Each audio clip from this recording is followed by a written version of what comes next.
Hello, and welcome to the Fighting Moose Podcast. I'm your host and narrator, Jason Hendrickson.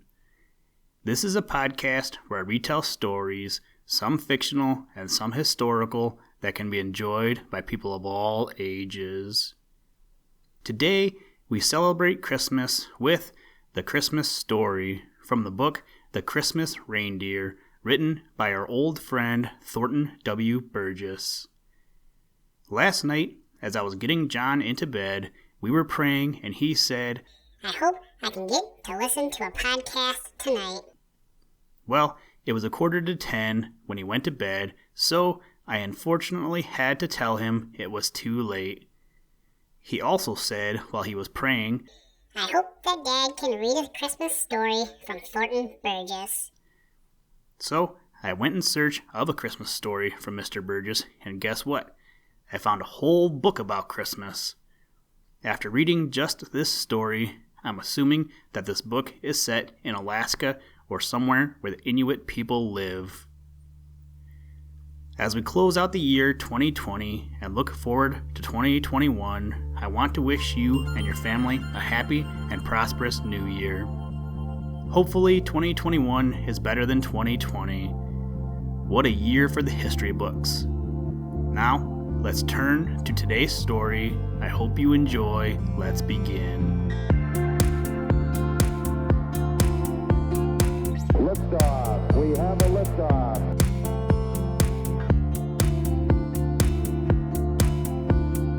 We choose to go to the moon in this decade and do the other things, not because they are easy, but because they are hard.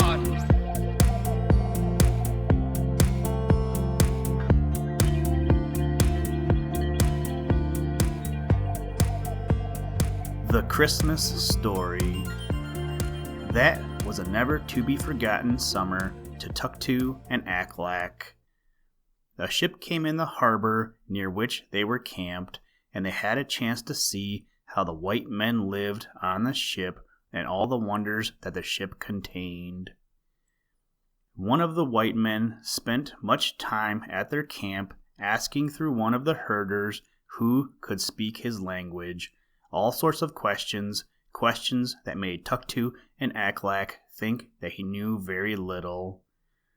But then, when they in their turn began asking questions, he told them such wonderful things that they began to think that they knew very little. One day, as he sat watching Tuktu and his mother, Navaluk, making a coat with a hood attached, trimmed with a fringe of wolverine fur around the edge, he told them stories, and the story that he told of Christmas was the story that Tuktu liked best of all. She told it to Aklak.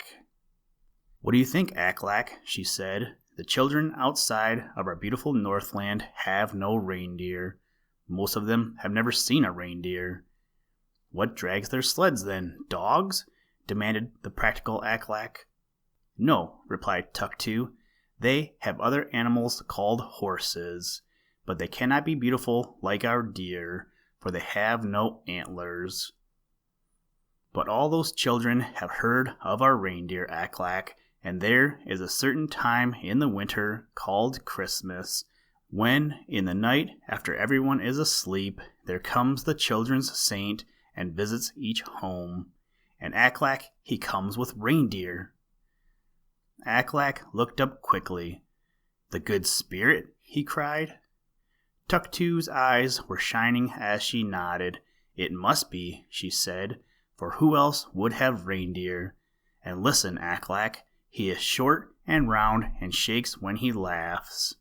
And he has a white beard and a fur-trimmed coat and a fur-trimmed hat, and his reindeer take him right up on the roofs of the houses, and then he takes a pack on his back and goes right down the chimney, and he leaves gifts for little children while they are asleep. And if any little boy or little girl lies awake and peeps and tries to see him, he doesn't leave any presents for that little girl or that little boy, and they never do see him. When he has made his visit, he goes right up the chimney again and jumps in his sleigh and calls to his reindeer, and away he goes to the next stopping place. And he makes all those visits in one night. No wonder he wants reindeer. No wonder he wants the very best reindeer. But if no one ever sees him, how do they know what he looks like? Demanded Practical Ack-Lack. Oh, replied Tuck-Two, it is only on the night before Christmas that he never is seen. I mean, he is never seen coming down the chimney and putting the gifts for the children where they will find them. But he is seen often going about before Christmas, for he has to find out who have been good, that they may receive presents. And the children give him letters and tell him what they want, and if they have been good, he tries to give them what they want. So he leaves the Northland early, sometime before Christmas, and goes out into the great world. Then he returns for the gifts, and the night before Christmas makes that wonderful flying trip with the deer. He loves reindeer. Of course he loves the reindeer, Ack-Lack interrupted. How could he help loving the reindeer?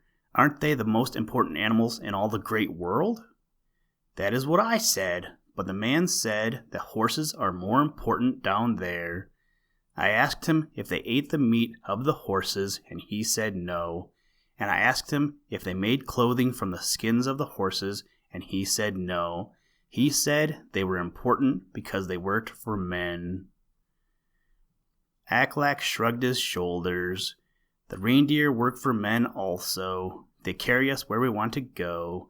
We do not have to carry food for them, for they find it for themselves. They furnish us with food and clothing and our tents. I would not for the world live down there where there are no reindeer. Did the man tell you anything else? Tuck-Two's eyes were like stars. Yes, said she. He said that all over that land at Christmas time they have beautiful green trees covered with lights at night and many shining things. Then sometimes these trees are hung with presents for the boys and girls, and sometimes the good saint appears at one of these trees and with his own hands gives the gifts to the children. But the very day after Christmas he disappears, and he is seen no more until the Christmas season comes again, and no one knows where he is. All the children wonder and wonder where he is all through the year, but they have never been able to find out. Did you tell the man that we know? Ack-Lack asked. Tuck-Two shook her head. He wouldn't believe, said she. But we do know, Ack-Lack, for that children's saint is the Good Spirit who lives in the Valley of the Good Spirit. Oh, Ack-Lack, wouldn't it be too wonderful if he would choose our deer for that marvelous Christmas journey? Listen, Tranquility Base here. The Eagle has landed. That's one small step for man. One giant leap for mankind.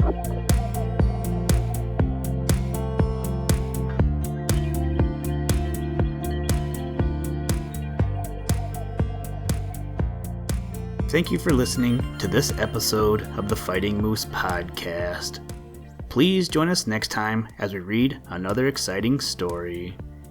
Today's music was provided by the artist Analog by Nature, and the audio clips were provided from NASA. For more information to download and or listen to audio or materials from all our recordings, or to contact us, please visit www.thefightingmoose.com, or you can follow the links in the show notes. If you enjoy the podcast, please leave us a review wherever you get your podcast or on iTunes, and tell a friend. Thank you for your patronage, and as always, try and do a random act of kindness every day. Mission complete, Houston. After serving the world for over 30 years, the space shuttle turned its place in history and it's come to a final stop.